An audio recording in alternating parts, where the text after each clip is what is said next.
Bluecast. I'm your host, Adam Blue. Today we'll be talking about latest gaming news, things I've been playing, thoughts on some recent releases because it's a crazy week. Sonic and Mario, the brand new, like what I would call the main entries in both those franchises, came out this week. I played them both. I want to talk about them.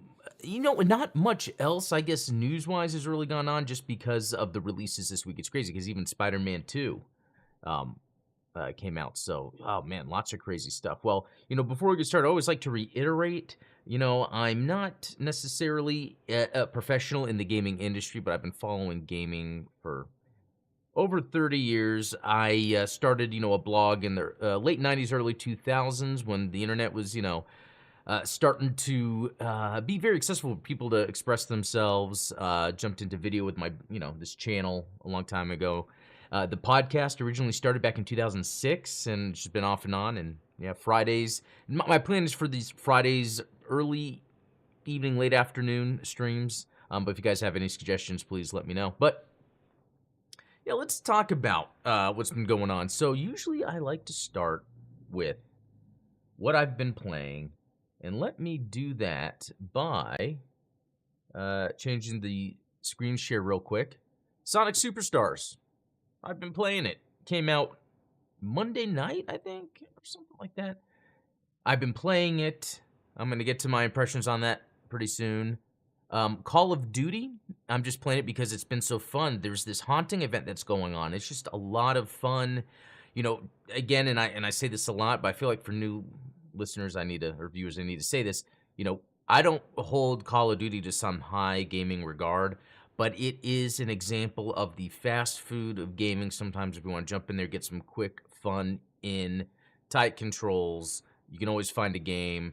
And, it is relatively fun. It has a lot of mechanics in the first-person shooter world that are now permanent in first-person shooters, even though I think that genre has kind of died off in a way. But yeah, I think the coolest thing with Call of Duty with this haunting event is just what more you could do, right? It's got a battle pass. Then you can pay $30 to get the Black Cell battle pass, and then they added the haunting event, which it's like another battle pass essentially, where players have souls. So when you kill a player in a match, you could pick up their souls. Depending on the match, I think it's like 12 souls total that you can get in a match. But then you use the souls to buy stuff for Call of Duty. Excuse me. Need a drink. So, I mean, the stuff is not like amazing. I think that the coolest thing is there's these two guns and then operators you can get. So during the duration of the event, you can just play matches, get souls, so then you can go and then buy the stuff while also doing the battle pass. So, like, I gotta say, Call of Duty does a good job of giving you a lot to do. And in fact, there's a lot of parity with Fortnite in terms of like when you're playing like more of the DMZ or the Warzone. It's similar to the Battle Royale, so it's just you land on a map and you just run around and do stuff while shooting people.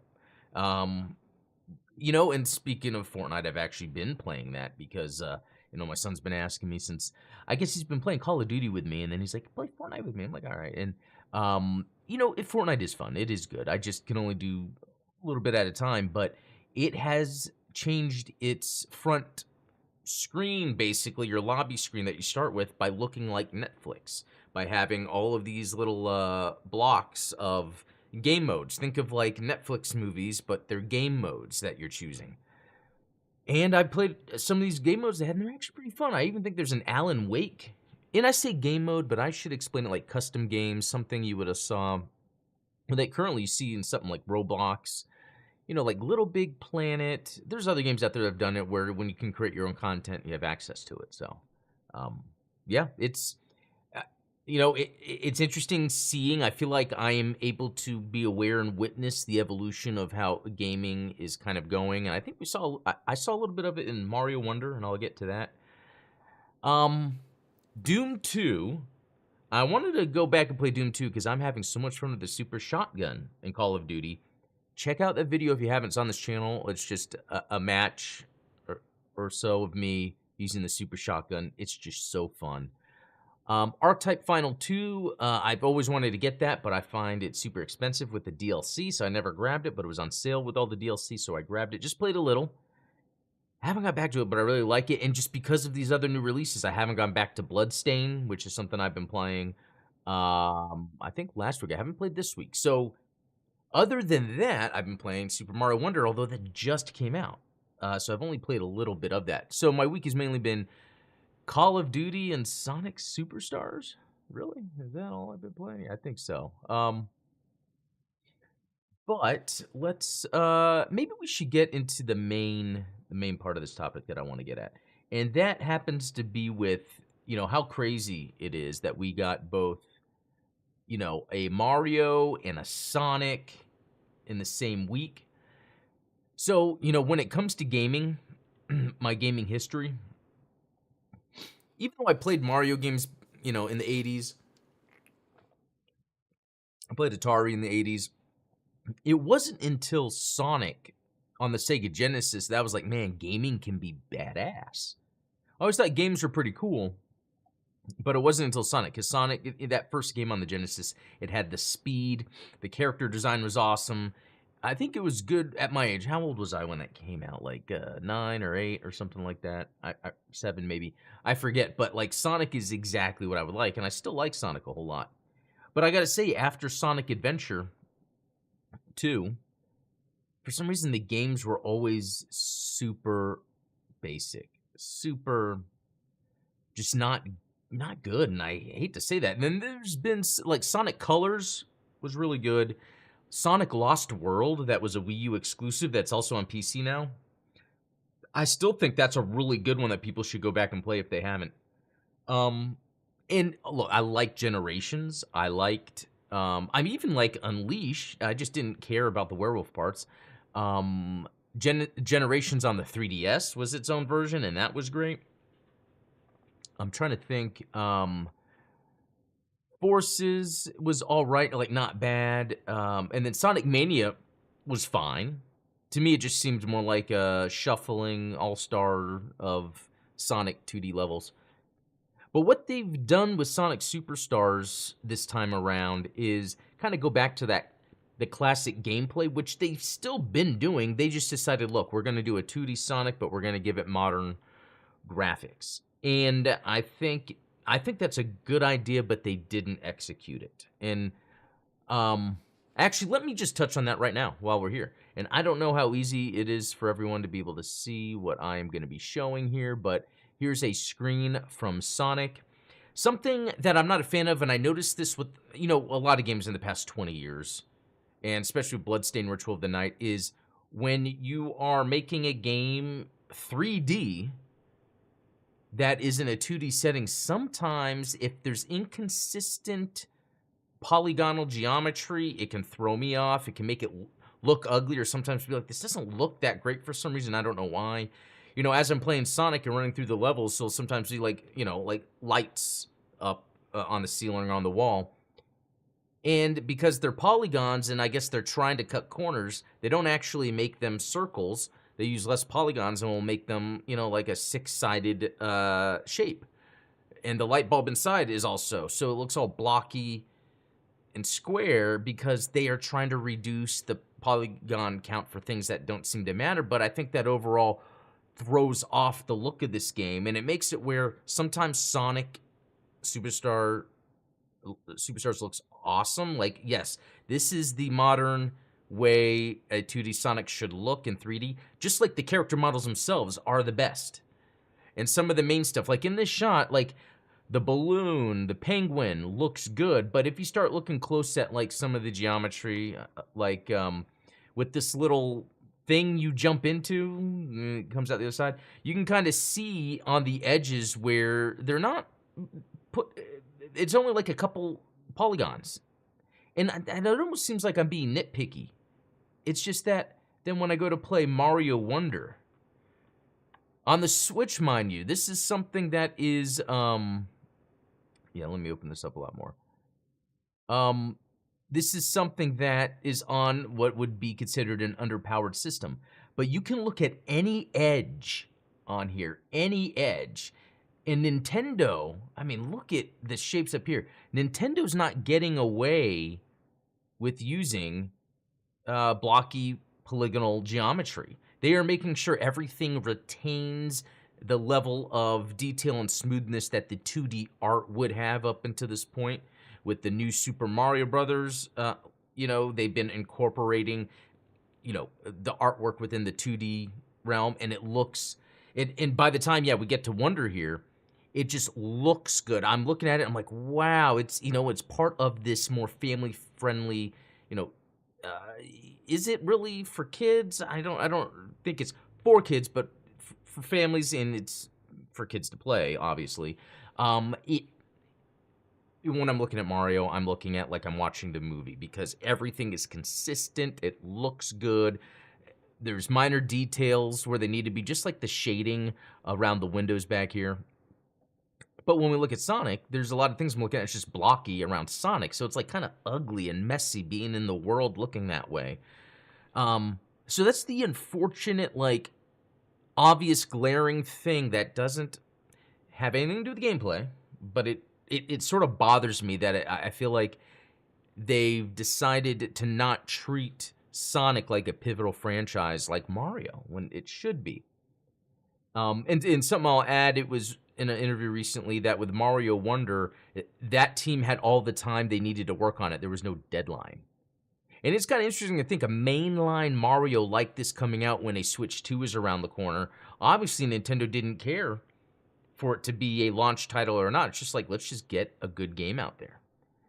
Okay, so that's one aspect of these two games where I find there's, a little bit of issues with Sonic Superstars end, and that is the graphics. They seem to have taken a backseat on that. Now, when it comes to gameplay, Sonic Superstars plays, in general like it should, like a classic 2D Genesis game. There's a specific momentum to Sonic. They try to replicate that with Sonic 4, and they messed that up a bit. And then they've tried to go back, with the other Sonic games, they were able to kind of fix that. But with Superstars, it's for the most part there, but there's some animation transitions from like when I'm about to stop to when I'm starting up, or when I land to when I'm going to jump, that there's not a consistency with the ground where your character meets the floor, to where sometimes things won't work as they should. The momentum isn't working as it should, and it's kind of odd. So that's another thing where I don't know how much of it is mechanic and how much of it is just the animation translated to the mechanical nature of it, because that's a big deal a lot of times in games, is getting the motion, the animation to look right, so as the player's playing and they're registering what they're seeing with how they're moving, it has a smooth feel to it. Unfortunately, Sonic does not have a smooth feel to it. And I'm comparing that, again, directly to Mario Wonder, where Mario Wonder, it's incredible. It has an incredible smooth feel. It even has a consistency with the animation. So, for instance, with some of the main characters, they have less frames, but it's done consistently. Almost something you would see out of like the Lego movie, but not as done, on a big scale, just for specific character animations. But it's consistent, so it's never jarring. In fact, it's charming. And that's another big thing. There are things about the animations and the movement in Mario where I am charmed by it. I'm like, whoa, cool, that's neat. And Sonic, I'm not. As much as I like Sonic and I would prefer the Sonic game to be the better game, I'm more like, instead of, ooh, because Sonic can get annoying. And so within a level of Mario, from what I played so far, it's a lot of fun because it's, the typical Mario movement, jumping on things, getting power-ups. But it seems more like they're doing it where maybe instead of one main gimmick is in a level, they'll add like 2 gimmicks. So then as you're going, there's like different systems for Mario to integrate with. In fact, you become an elephant right away, and you can pretty much be an elephant. As far as I know, through most of the beginning parts, I was able to just use the elephant power-up most of the time. So it's neat how they're like leaning into, yes, there's these different systems Mario can already make use of. In the Sonic game, they've added systems, but very arbitrarily, and I think that's the main way to describe what Sonic is doing. It's almost like they designed a Sonic game, then they went back and like, how do we modernize it, differentiate it? So what they have is, in each level, you can still get your Chaos Emerald. When you get a Chaos Emerald, that gives you a power. Now, I would almost say, yeah, I'm not going to almost say, I'm going to say, this is nowhere near as thought out as the Wisps of colors, Sonic colors. Those power-ups, that was thought out. This, it's, you might get a gem that allows you then to, like, when you jump, you hold it down, and then you can choose a direction to go into. That could be helpful for getting the secrets. The main thing in a Sonic level is you're going through it real fast. You're going to miss things that you'll have to come back to the level and do later. The game is waiting for you to get all the gems to have all the different abilities so you can go back, use your abilities to get things. That's really cool, but it's not consistent as you're ongoing in the gameplay. It's more of an afterthought. It's like, okay, I've beaten this level. There's things I missed. Oh, I got this power-up. Maybe I can go back to that level. You know, in theory, that's cool, but in practice, it makes the first run through the levels kind of boring and kind of a pain because I can see what I can do, but I can't really do anything right now. And that lends directly into the bosses, too. At first, I thought the bosses in Sonic were neat because they decided to add kind of a different level to it where a boss will have its gimmicks and will have phases of gimmicks. It reminds me more of a Souls boss than it does a Sonic boss. Because in Sonic, if you knew how to avoid a boss's attack, you could just continue to hit until you get the 8 hits in. In Sonic Superstars, it's more of, okay, here's this thing, you got to avoid all this stuff. Now you can hit the boss once. Then it's another phase. Okay, all these things, you have to try to avoid these hits. Now you can hit the boss. And because of that, it slows down the pace.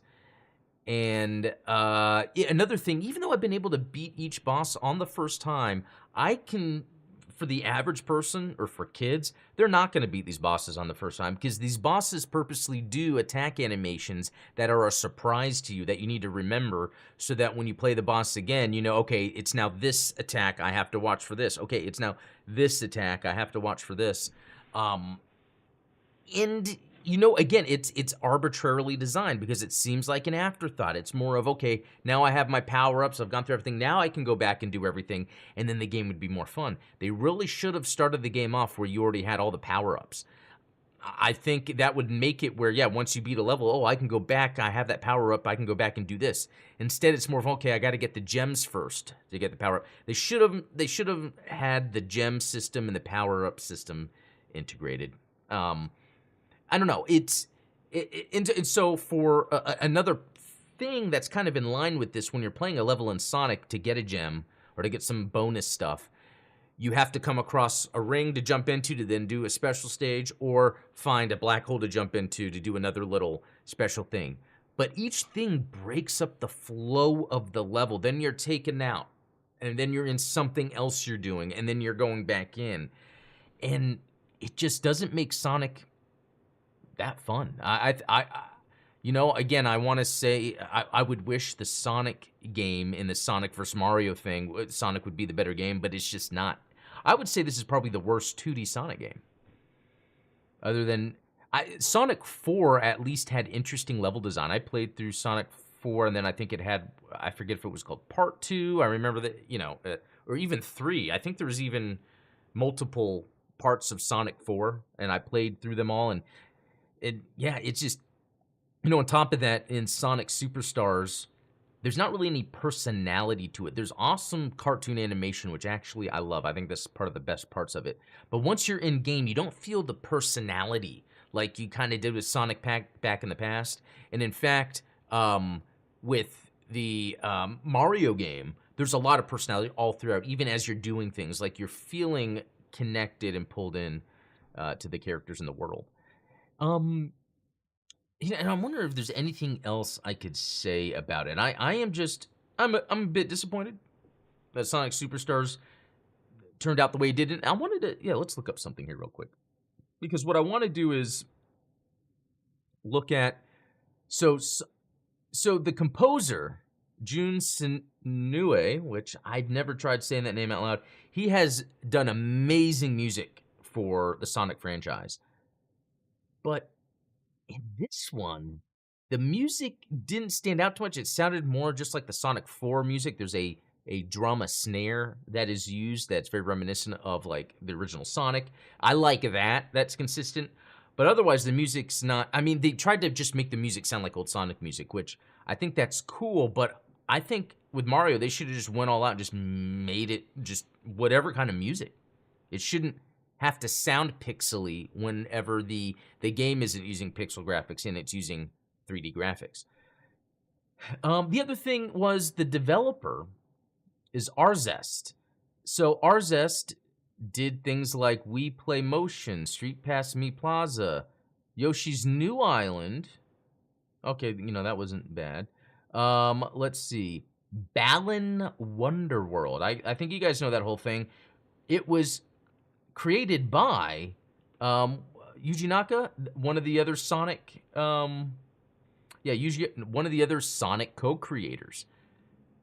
And what's weird is Sonic Superstar is then created by another Sonic co-creator, Naoto Oshima, but it's with this Arzest team, which again, I hate to disparage a developer, but it's just interesting that they're having this developer make Sonic Superstar, where it's like I would think you would want a Sonic game, a proper Sonic game made by a developer with a higher pedigree. And I feel like that's almost talking down to them.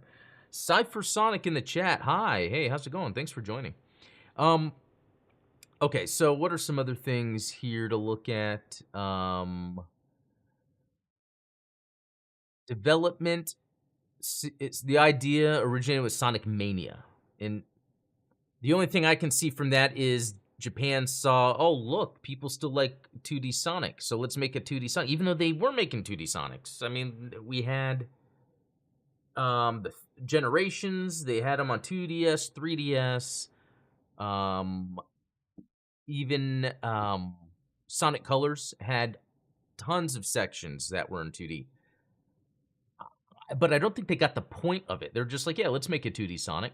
And then but they didn't really follow through with like, well, what is Sonic in 2023? Just like Nintendo with what is Mario in 2023? If we look at Super Mario Wonder, they had their own developers work inside. Let's see, and this even says is the largest division within the Japanese video game company Nintendo. So they had their top minds working on Mario Wonder. Sega didn't have their top teams working on Sonic. Let's see, anything else? I want to say, let's see. Wonder started development in 2019 after the release of Deluxe, and the team was not given a deadline. Wow. They started development in 2019, and by 2023, they have a game that looks and plays that good compared to Sega, who they said from Sonic Mania 2017, they had even more time to work on the Sonic game. I tell you, I'm disappointed. I think I just feel that way because I'm a huge Sonic fan, and I can't assume why the game turns out the way it does. I'm just gonna say that Sega knows that Sonic can make money, and I think they're just trying not to spend too much money on something that's making them money. I mean, we see that a lot with other properties. I wish. And I'll have to look this up one day if we can get a budget for a game like this to see like how much did they actually spend on it. Yeah. Sad time. So for those of you that were wondering this weekend, which game are you going to buy, Sonic or Mario? I would say Mario without a doubt. I even played some of the hold on. Excuse me. I even played some of the Mario on multiplayer. And that's a lot of fun because they changed it. The other Mario game, when you're playing with someone, you bump into them and jump on them. And this one, it's not like that, and I love it. It's easy to just jump around, do things with another person. I was playing with my wife earlier, actually, and it was a lot of fun. So I am going to finish Sonic because I feel like it's my birthright to do so. But when it comes to Mario Wonder, I'm going to be playing that immediately. I'll eventually get to Sonic. I'm going to play Mario immediately. Man. It's just it is a bit disappointing, and again, I hate talking negatively. It's just I'm so excited to play a game when it doesn't turn out. It just disappoints me. Um, let's see. So here's the other thing: Spider-Man 2 comes out this weekend or today. I'd love to be playing it. It's just there's a lot I'm playing right now, and I know with the original Spider-Man on PS4 and the Miles Morales, I ended up playing those like during the holiday times. So it'll probably be that I end up getting Spider-Man 2 sometime in the next month or so by Christmas break. I will probably will beat it by the end of the year. Um, and to be honest, if it was released on the PC, I'd probably just get it on PC. Um, I mean, PS5 is amazing with the way the games look on it, but I'd rather be playing my games on PC. I have the ROG Ally, that then I could play on that. But I can always do the streaming PS Remote Play. So I don't know. It's probably a fun game. Oh, the one main complaint I've heard so far from the reviews, and it's reason why I not too crazy about it anyway, and there's some parts I didn't like about the other Spider-Man, is there's a lot of walking and talking segments. Where a lot of times missions are you just walking with characters as they're talking, telling a story. And I know people like story, and I think Sony is developing this game where they're trying to attract people that are less on the gaming spectrum and more on the cinematic spectrum. But so they're able to balance it out good. But I get bored of that stuff.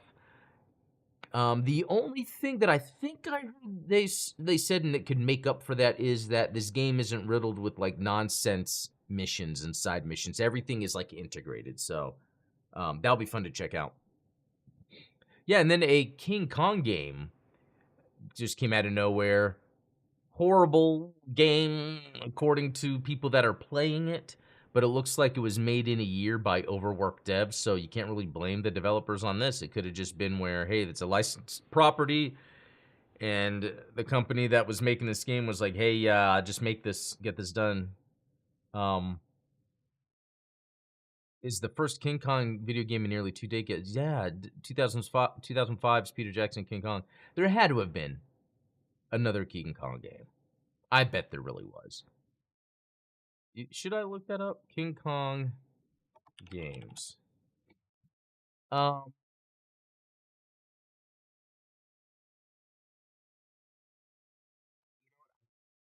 I have to do some more research that I probably won't do right now. But there's got to have been more King Kong games than the 2005 one. Yeah, and that one wasn't that bad, actually. It was pretty fun. I remember that was around the time the 360 first came out, and it was kind of like showing off what it was capable of doing. So that was pretty cool. Um, okay, I want to say there was something else I saw in the news that was interesting.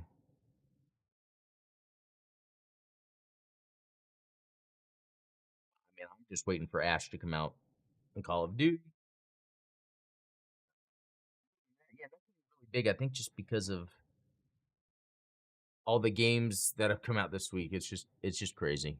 Um, oh, and something else I want to show off. So this is game related. So it just came in the mail today. It's something I pre-ordered and I forgot I did. It's the uh, fluted armor character from Demon Souls. It's representative of the PS5 version. This is Figma from Good Smile. Um, very awesome figure. But what happened was it came with this hand tree where the pegs is where the hands go that you take off. And as I was pulling the hands off, I realized it was snapping off the plastic. Some of them came off fine. Some of them took a little work, and you can see kind of that dark color at the top of that peg. That was where I'm assuming paint had sort of dried and got stuck in the hand. I've emailed them, and I've noticed companies, especially Japanese companies, have been pretty good about replacing broken parts of stuff you get. So I emailed them about it. Hopefully they'll get back to me on that. Yeah, that and actually, yeah, the box is really nice. It actually came with a sleeve also that it slides into. Tons of weapons also. Actually, it even shows a handful of them on the back here. Uh, Very awesome. And to be again, if I remembered I had this pre-ordered, I probably would have canceled because I'm trying to limit the physical goods I'm buying. Um, yeah, it's because of all the Gundams I have back here. The other thing I'd bring up is that UC Engage. So, man, actually, let me bring that up here. Actually, Gundam Explained UC. So over on my Gundam channel, um, here we go. I came up in the search. That makes me happy. Okay. Over on my Gundam channel, I did a little first look impressions of UC Engage. So, and if you want to check it out, feel free to search Gundam Explained and look at what I'm talking about. But it's a typical mobile game. The thing I like about it though is it actually has really high production values. So it's like the opposite of the Sonic Superstars. It but because it's a mobile game, it doesn't have like mechanically driven gameplay. It's really just you have your squads, you go out and battle, and it's mainly automatic. You're mainly just watching them battle. It's just like a lot of the other mobile games out there, like the Star Wars Galaxies, Transformers. I think there's a Ninja Turtles game. There's probably Lord of the Rings. It's where you're just collecting the characters and then you face them off against other ones. This does things a lot different. It has really good graphics. It allows you to have a really dynamic camera to go into the ground to see how they're battling, and you can upgrade them. But it's also super, super, super story driven. Because sometimes before and after missions, there's movies to watch, and they're really good. They will be the original animations or new animations, but it's telling the Gundam story. So if you're into the Gundam story or want to learn about the Gundam story, this is a good way to play. Free to play. I have not been tempted to spend any money. I probably won't.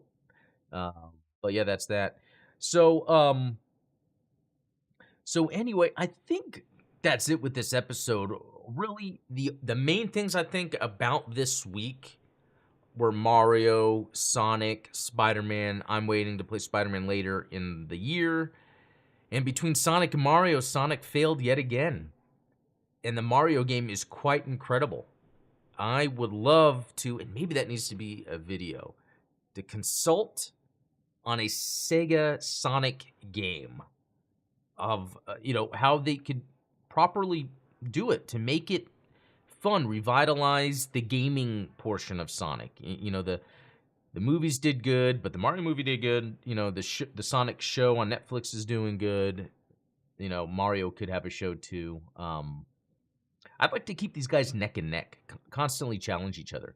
I almost feel like it's not a coincidence that Sonic got released just like 5 days before Mario. I almost feel like Sega, even though they said they started development beforehand, they probably found out what Nintendo was doing, decided to do the Sonic version of that. Didn't turn out that way, but they released it 5 days before. And, on one hand, I hope it does sell well enough that then they can take another stab at it, but really take it seriously. Not that they're not taking it seriously, but they're not taking it to the degree of Mario. Again, if someone was to say, what's your proof that the Sonic game is just not as good or is not a good Sonic game? I was like, look at what Nintendo is doing with Mario Wonder. That's what Sega needs to do with Sonic. So, anyway, I think that's it because my weekend is going to be playing Call of Duty, Mario, maybe Sonic if I feel like it. And that might be it, even though I want to get back to beating Bloodstain. But that's already a lot of games we got to play. Just about does it. So thanks everyone that joined in to watch or listen. Any feedback, let me know. Oh look, there's Childish in the chat. Good to see you. I want Wonder and Spider-Man 2. Yeah, Wonder is good. So if you didn't watch this, rewind and you can see what I have to say about it. But anyway, guys, thanks for watching, and we will talk later.